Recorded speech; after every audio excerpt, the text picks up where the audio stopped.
Aduh, dah buka-buka semua. Lepas tu tak ada orang. Komen tak ada.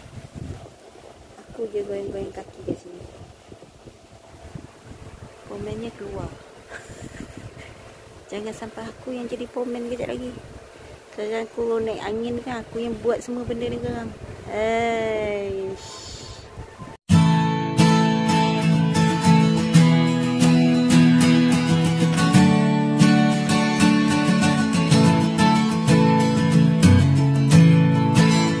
Assalamualaikum warahmatullahi taala wabarakatuh. Bertemu kembali dalam channel YouTube TV Huru-Hara. Saya Cik Lin Violet. Okey, setelah sebulan tidak bersiaran, so hari ini kita kembali lagi dengan topik yang hangat diperkatakan sekarang ini.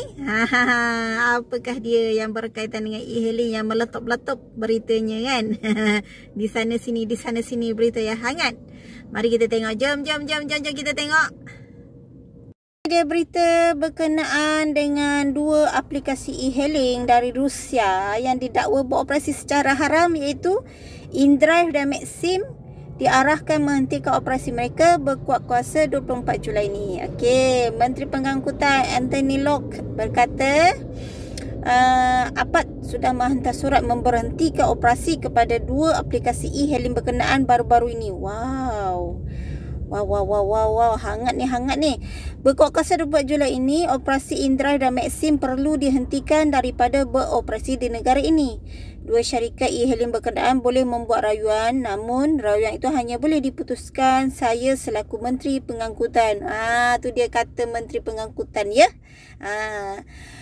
Okey, lepas tu Isnin lalu maksudnya sebelum ni, kerajaan dilaporkan digesa menjalankan penguatkuasaan tegas terhadap dua aplikasi e-hailing, InDrive dan Maxim, termasuk menyekat akses platform itu.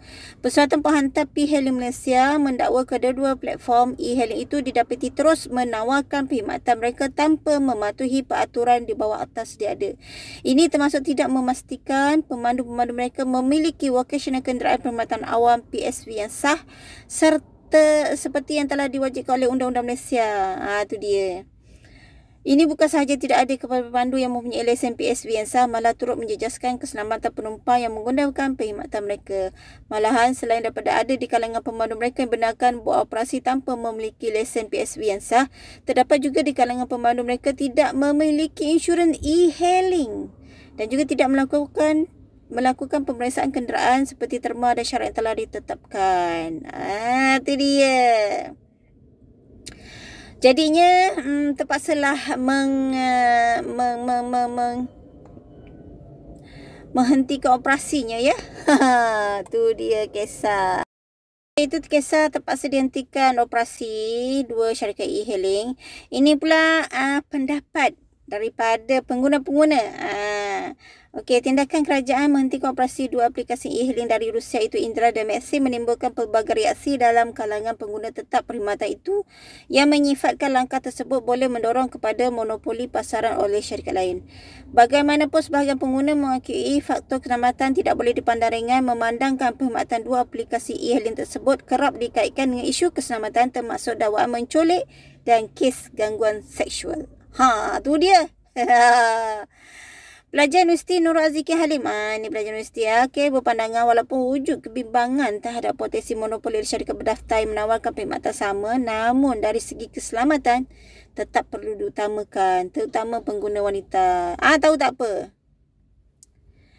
Memang betul kalau Maxim dan InDrive dihentikan akan ada syarikat lain monopoli harga tambang kerana sudah tiada persaingan. Tetapi saya juga risau kerana sudah banyak kes dilaporkan melibatkan dua aplikasi ini dalam aspek keselamatan. Katanya. Okey.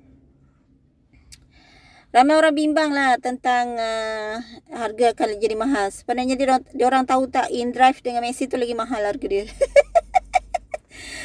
Sekarang kan Grab lagi murah harga dia. Sebelum ni boleh buat perbandingan harga kerana pilihan banyak. Mana yang tawar harga murah itulah menjadi pilihan.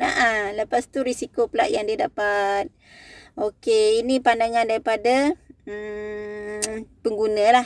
Biasalah pengguna kalau boleh nak tambah RM1 je. Okey, anda dah tengok tadi beberapa berita berkenaan e-hailing, InDrive dan juga Maxim. Jadi saya tak nak komen banyak. Siapa yang pernah buat InDrive dan Maxim, anda tahu. Sebagai pemandu, anda tahu apa dia punya asam garam di dalam dua aplikasi e-hailing ni kan. Bagi pengguna pun anda tahu juga, mungkin anda pernah kena scam, anda pernah kena macam-macam lah kan, sebab isu keselamatan dia orang memang tak ada langsung. Saya boleh katakan kalau Maxim saya tak pernah buat, tapi InDrive saya pernah buat. Mengenai isu keselamatan memang tak ada langsung ya, baik untuk pemandu atau untuk penumpang lah. Memang tak ada, dia tak peduli pun. Tapi saya bukan nak puji, tapi kalau Grab, everything dia punya apps tu memang secure. Kita rasa selamat.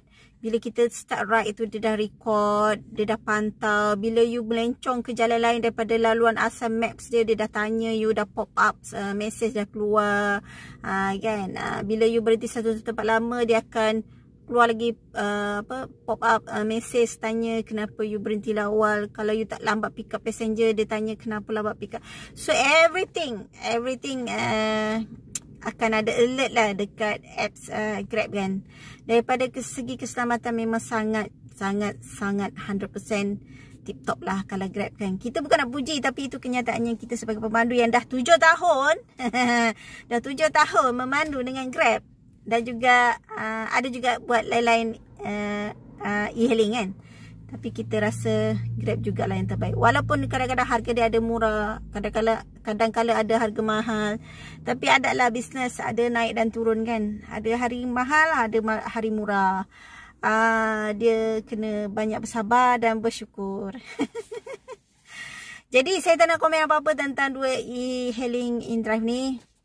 So bagi saya, apa yang Kementerian Pangkalan nak buat tu terserah pada mereka, dan mereka lebih tahu kenapa mereka buat macam tu.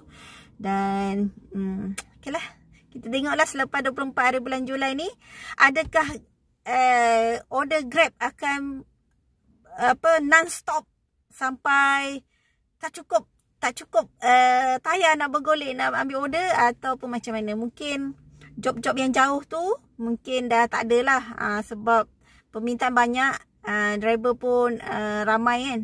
Jadi macam tak ada macam sekarang pick up jauh kan. So kita tengoklah apa akan jadi seterusnya order kita dalam aplikasi Grab ni. InsyaAllah mungkin dia akan kembali seperti sebelum PKP. Walaupun order tu kecil, tapi order tu ping-pong masuk banyak kan. Okay. So tak nak komen banyak-banyak, tak nak komen lebih-lebih. Kita tunggu dan lihat 24 hari bulan Julai ni. Tak lama lagi, sebulan lagi dah.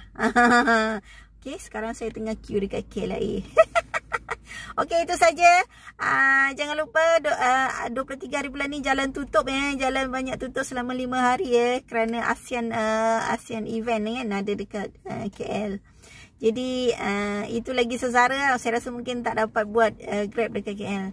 Saya dah plan 23 hari bulan cabut balik ke kampung dan buat Grab di kampung. Aman. Okey, itu saja untuk hari ini. Sekian. Assalamualaikum warahmatullahi wabarakatuh. Dan jangan lupa subscribe dan share. Sekian. Bye-bye.